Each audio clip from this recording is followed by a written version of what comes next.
Breaking news చూస్తున్నాం. రాష్ట్ర వ్యాప్తంగా మారుమూల ప్రాంతాల్లో జూనియర్ కళాశాలలు ఏర్పాటు చేసే వారికి త్వరితగిన అనుమతులు మంజూరు చేయాలని అధికారులను ఐటీ విద్యాశాఖ మంత్రి నారా లోకేష్ ఆదేశించారు. ఉండవల్లిలోని ఆయన నివాసంలో ఇంటర్ విద్యపై అధికారులతో సమీక్షా సమావేశాన్ని నిర్వహించారు. ప్రైవేట్ కళాశాలలకు దీటుగా ప్రభుత్వ జూనియర్ కళాశాలల్లో ఉత్తీర్ణత శాతం పెంపునకు చర్యలు చేపట్టాలని అధికారులను ఆదేశించారు. ఇక ప్రభుత్వ జూనియర్ కళాశాలల్లో చదివి ఐఐటీ, మెడిసిన్ వంటి పోటీ పరీక్షల్లో ఉత్తమ ప్రతిభ కనబరిచిన విద్యార్థుల ఫోటోలను దినపత్రికల్లో ప్రచురించేలా కసరత్తు చేయాలన్నారు. రాబోయే రోజుల్లో రాష్ట్ర వ్యాప్తంగా మండలానికో ఇంటర్ కళాశాల ఏర్పాటుకు ప్రణాళికలు రూపొందించాలని ఆదేశించారు. ఇక ఉత్తమ అధ్యాపకులతో విద్యార్థులకు బ్రిడ్జ్ కోర్సులకు శిక్షణ ఇప్పించాలని సూచించారు.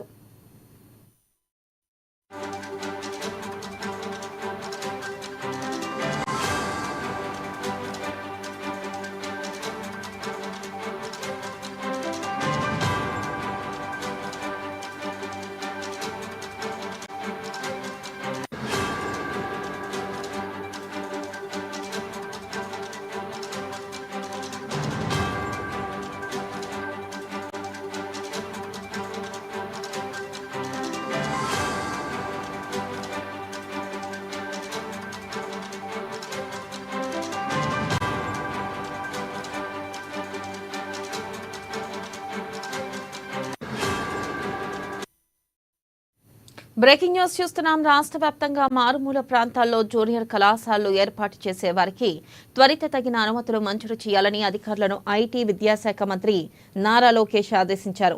ఉండవల్లిలోని ఆయన నివాసంలో ఇంటర్ విద్యపై అధికారులతో సమీక్షా సమావేశం నిర్వహించారు. ఇక ప్రైవేట్ కళాశాలలకు దీటుగా ప్రభుత్వ జూనియర్ కళాశాలల్లో ఉత్తీర్ణత శాతం పెంపునకు చర్యలు చేపట్టాలని అధికారులను ఆదేశించారు. ఇక ప్రభుత్వ జూనియర్ కళాశాలల్లో చదివి ఐఐటీ, మెడిసిన్ వంటి పోటీ పరీక్షల్లో ఉత్తమ ప్రతిభ కనపరిచిన విద్యార్థుల ఫోటోలను దినపత్రికల్లో ప్రచురించేలా కసరత్తు చేయాలన్నారు. ఇక రాబోయే రోజుల్లో రాష్ట్ర వ్యాప్తంగా మండలానికో ఇంటర్ కళాశాల ఏర్పాటుకు ప్రణాళికలు రూపొందించాలని ఆదేశించారు. ఉత్తమ అధ్యాపకులతో విద్యార్థులకు బ్రిడ్జ్ కోర్సులకు శిక్షణ ఇప్పించాలని సూచించారు.